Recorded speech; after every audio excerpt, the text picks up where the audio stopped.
कभी स्वीकार मत करना कि भगवत प्राप्ति होती ही नहीं है या बड़ी कठिन है। हम नहीं कह रहे, हमारे गुरुजन महापुरुष जन और स्वयं श्री भगवान कह रहे हैं। ध्यान पूर्वक श्रवण करें।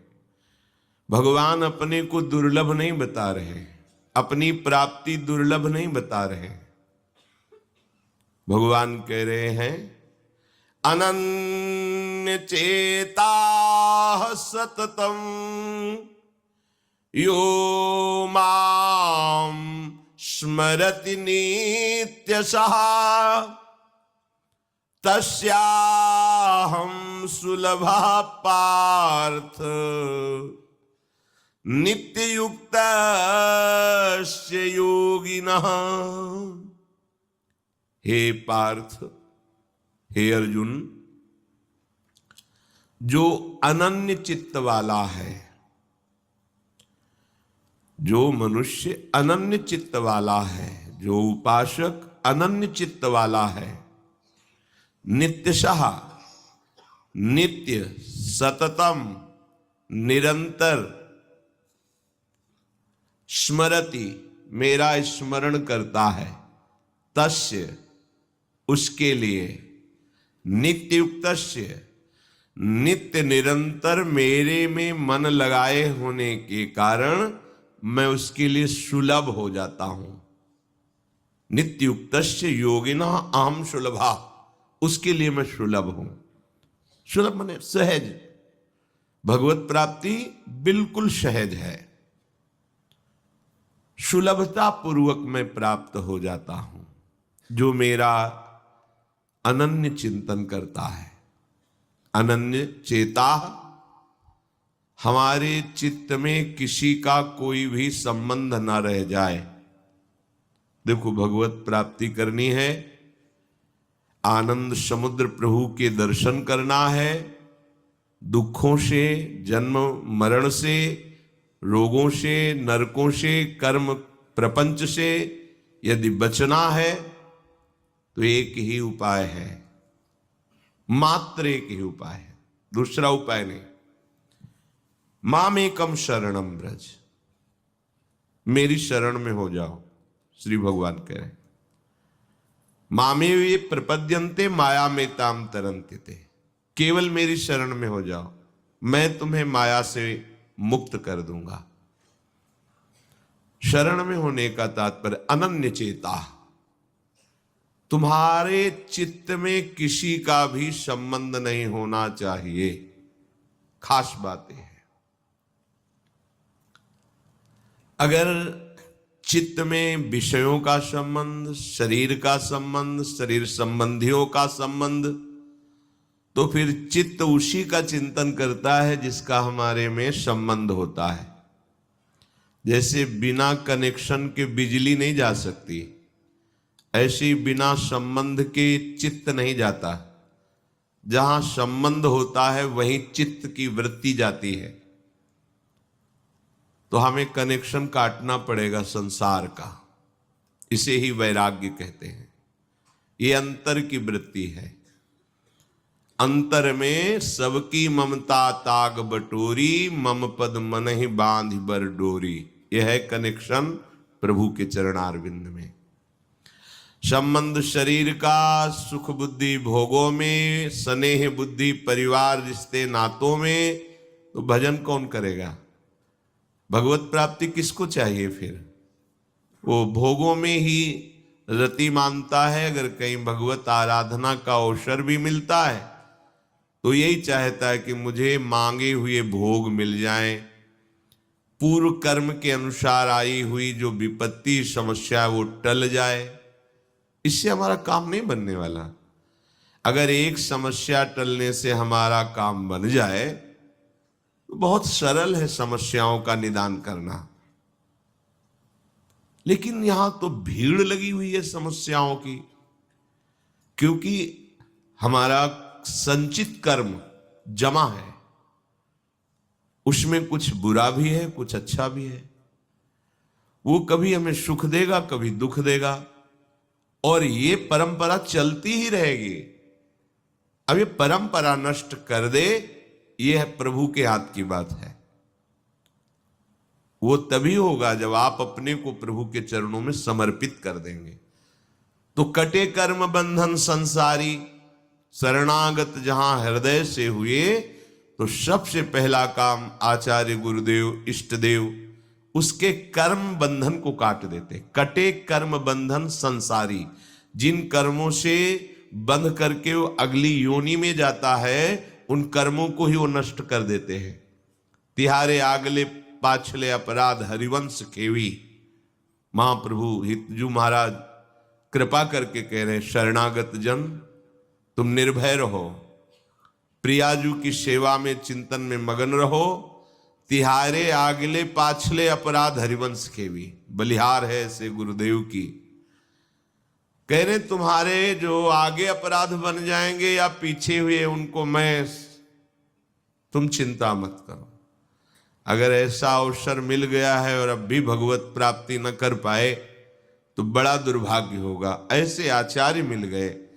तिहारे आगले पाछले अपराध हरिवंश खेवी, आगे जो हो जाएंगे उसकी भी तुम चिंता मत करो, बलिहार है। पर दुरुपयोग न करे इस कृपा का। ये कृपा हमें केवल श्री जी से मिलाने के लिए हितजू महाराज कर रहे हैं। नहीं, एक बार भी राधा नाम उच्चारण जिह्वा से नहीं कर सकते आप। अगर हितजू की कृपा न हो, धाम की कृपा न हो, रसिकों की कृपा न हो, तो ये पराविद्या राधा नाम तुम्हारी जिह्वा पे नहीं आ सकता है। अब अपने चित्त को अनन्य बनाने की जरूरत है। पहले उपासना सबकी सार्वजनिक ही होती है। जब जो मन आया उस देवता की पूजा कर ली, वो भगवान के स्वरूपों की पूजा कर ली। जब जो मन आया वो पढ़ लिया, गा लिया, नाम कीर्तन नाम जप कर लिया, बढ़िया है। प्रारंभिक भक्ति का ये स्वरूप ही है, सब कोई ऐसे ही चलता है। पर आगे जब भगवत प्राप्ति की बात आती है या प्रेम रस की, फिर अब इसकी जरूरत नहीं है। अब तो अनन्यता की जरूरत है। बहुत जगह भगवान अनन्यता की बात कह रहे हैं, और हमारा तो रसिक अनन्य धर्म ही है, इसमें तो गुंजाइश ही नहीं है। रसना कटो जो अन रटो, निरखी अन फुटो नैन, श्रवण फुटो जो अन सुनो, श्री राधा जस बैन। जब हमारा बाहरी कोई भी संबंध नहीं अंदर से स्वीकृत होगा, तब असली अनन्यता आती है। बाहर की अनन्यता ज्यादा प्रशंसनीय नहीं है, चित्त की अनन्यता प्रशंसनीय है।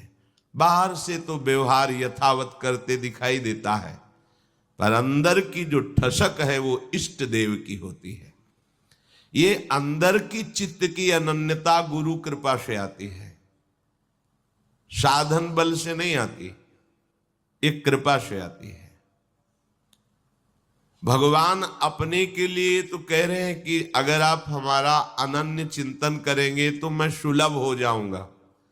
पर अनन्य चिंतन करेंगे तब ना, तो अनन्य चिंतन बिना अनन्य रसिकों की कृपा के नहीं होता। भजन न होई संग बिनु, और भजन बिना नहीं प्रेम। छिनहु भजन न छाड़िए, धरिए या ध्रुव नेम। भजन बिना भजनानंदी भगवत प्रेमी महात्माओं का संग किए नहीं हो सकता। भगवान के विविध अवतार हैं, विविध लीलाएं हैं, विविध नाम रूप, सब प्रणाम योग्य हैं। पर हमें जो मार्ग मिला है अनन्यता का, इसमें किसी अन्य की गुंजाइश नहीं है। कहीं भी जब प्रेम स्फुरित होता है तो अनन्यता आ जाती है, या अनन्यता आ जाती है तो प्रेम स्फुरित हो जाता है। ऐसी अनन्यता आनी चाहिए कि हमें हमारे इष्ट देव से यदि घोर नरकों की प्राप्ति होती है तो बहुत अच्छा है। दूसरा हमें परम पद में विराजमान करे नहीं चाहिए।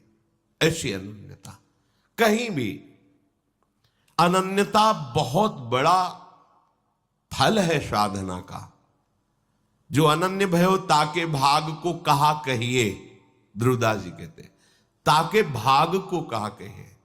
बड़ा भाग्यशाली जो अपने आराध्य देव में अनन्य हो जाए।